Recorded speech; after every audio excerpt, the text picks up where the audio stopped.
I can't talk human about it. Like, I know how it should sound, I just can't make my mouth do it on prompt without the words. That's your opening. Are you trying to make us seasick? Hey, Celeste. And you go, hey, Lyle. Hey, Lyle. Between two wheels, Rocky Mountain Element, take one.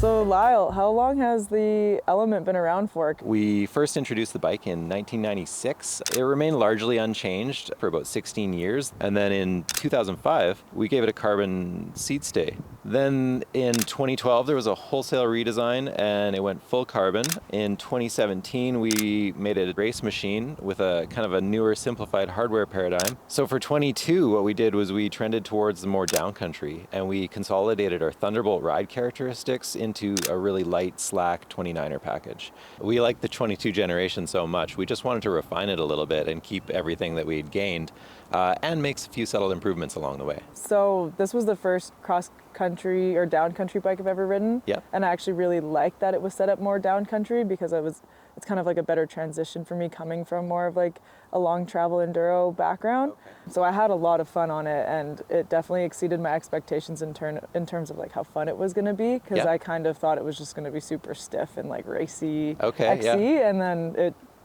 felt so good. Okay, yeah. So it didn't hold you back at all then? No, not at all. Nice. Everything that I took it on has handled it, so that's good. That was exactly what we wanted to accomplish with this generation, was to give it all the downcountry capabilities. Hi there.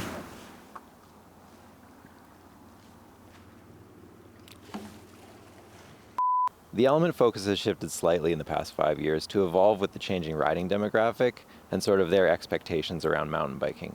We don't fully focus on the racing aspect anymore and just generally what's going on outside the tape as well. This means we designed the Element to appeal to a segment of riders that want to explore more riding opportunities and they like that precision of their cross-country bike, but they want the sure-footed feeling of a bigger travel bike. I think it's great that this bike can cater to a huge demographic of people, from like racers that want to go super lightweight all the way to like your regular person just wanting to go for a ride at home, and any skill level too, which is really awesome. For this year, we're doing 4 carbon models. We don't have an aluminum one ready just yet, but this is our C99 spec, which is the highest level spec. It's got SRAM transmission and just the works. But there are 3 other models to suit other budgets as well. We're offering the Element in 3 colorways, with the C99 being its own unique color.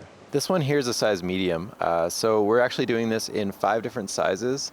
The extra small is a 27.5 inch wheel, whereas the small through XL are 29er, like here.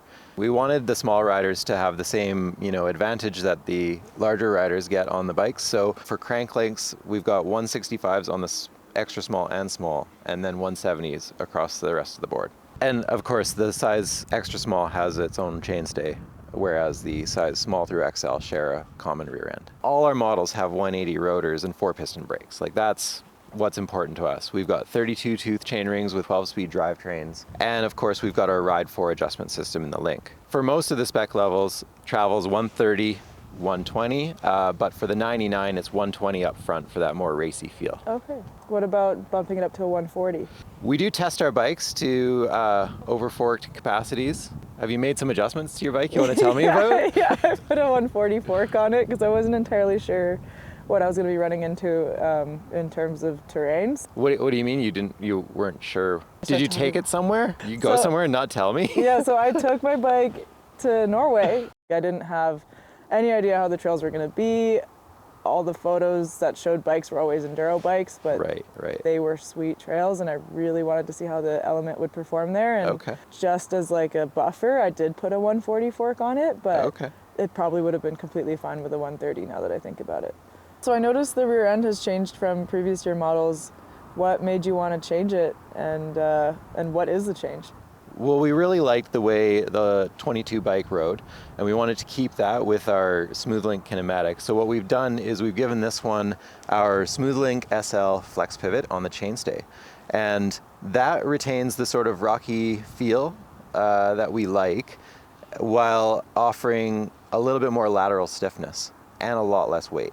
Going to the SmoothLink SL Flex Pivot in the rear end allowed us to take 350 grams out of the bike. Normally you can't make something lighter and stiffer, but somehow we managed to do that. And we've removed some hardware from the rear dropout, but it's also enabled us to remove a lot of carbon from the layup and yield a stiffer result. While the Flexstay moves through the travel, it sort of opens and closes in this direction, but it doesn't allow movement laterally. So what that does is it translates to a really planted rear wheel in mid-corner compression. I actually found that when I was in Norway that the bike stayed super planted and super stable. I didn't know how it was going to be, and it just stayed on the ground, and I felt super confident with it. So for this year, we've gone to a double row bearing in the links for increased longevity. So what you're saying is that because of the double row bearings, it's more durable now? Yeah, and it just helps to increase that lateral rigidity of the rear end as well. We gave it our chainstay protector, our down tube protector, and a seat stay protector. But if you do want to build it up for a burlier spec, this does fit our custom one-up mount for the chainring, so you can have a bit of a burlier spec on it. All the spec levels come in from 25 to 28 pounds. This one's closer to 25 as it sits. We gave it an accessory mount under the top tube. All the sizes from small to XL have it under the top tube, whereas the size extra small got it on the down tube. We're hoping riders will strap their tubes, their pumps, small pets to it. On all sizes, we tried to make them fit 2 water bottles, even with some reservoir shocks. So that was a concern during development. And we needed to carry that over because we'd been putting 2 water bottles on the bike since 2017. And if we took that away, people would be mad. Oh yeah, you don't want to make the people mad. We could only manage to fit 1 water bottle on the size extra small, but that's how it goes. We wanted to keep the full internal cable routing, so no headset cable routing, and you can still route a rear derailleur cable through the chainstay. We also gave it the ability to switch to moto routing for the brake. Has the geometry changed at all? The geometry is mostly the same, actually. What we did was we kept that downcountry slack head tube angle because we couldn't get rid of that. But what we did to just make it attack a little bit harder was we steepened the seat tube angle and we shortened the head tubes just a bit, just to bring it back to, the playful race bike sort of feel. And other than that, the geometry is mostly the same. We also kept the ride 4 adjustment, which is, I think, 0.2 degrees per position, so 0.8 degree total. Yeah, I really liked the option to be able to adjust the ride 4 chip. Just because I was riding with a bigger fork and with a backpack, it's nice to be able to put it in that slacker position. Yeah, it really changes the character of the bike, actually. So, in the full steep position, it's definitely quite a bit racier and upright and aggressive, but going all the way back to full slack, it sort of brings up that stack height for more comfort and more just exploratory riding, which is, often like what people will default to. So what this bike is really for and what it's kind of evolved to become is taking the XC out of racing and applying it more into like backcountry adventure riding. But you still have the option to use it as a race bike if you wanted to. But then at the same time, it could be for somebody who doesn't necessarily need to go be sending it full throttle all the time, but still wants a solid ride for going up and down. I personally found that I was able to trust it pretty much to full capacity on most terrain so far. Yeah, it's definitely well within the downcountry realm, and we wanted it to sort of punch above its weight in case you get in over your head. Having that lightweight just, makes you want to ride it all the time. It might be the first bike you go to grab and, you take it out on a long sufferfest and not worry that you're underbiked for bigger features. You want to go windsurfing? Sure, Okay. or paddleboarding. Okay. How do we get off here? I don't know. Oh, okay. Yeah.